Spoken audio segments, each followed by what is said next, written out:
Bugünkü günde jollar толугу менен калыбына келтирилди. Азыркы учурда жол тейлөө ишканасынан жалпы 3 техника жеринде иш алып барып жатат, 18 кызматкер менен.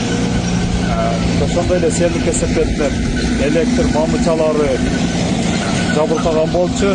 Электр тамактар ишканасынан 18 кызматкер, 2 техника тартылып калыбына келтирүү иштери жүрүп жатат.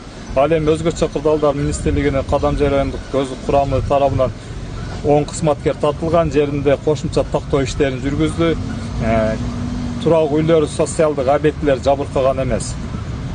Hiç kimler ziyan keltirgen yok. Koğuşluk ünlüleri var, saktashtı.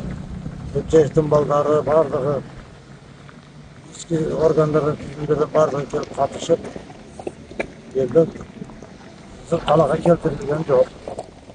Yol vağında açıldı.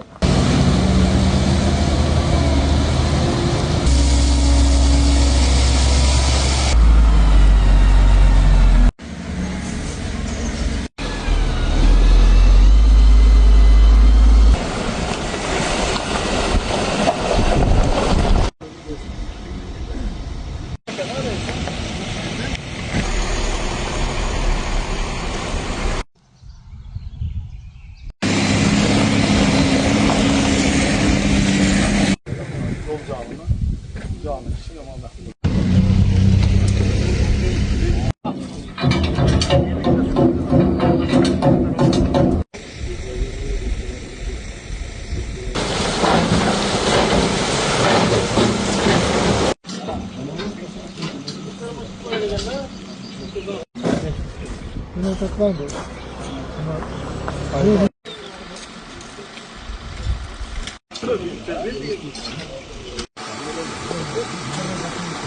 Koyuyla dağın ne olsa da çok alıp al.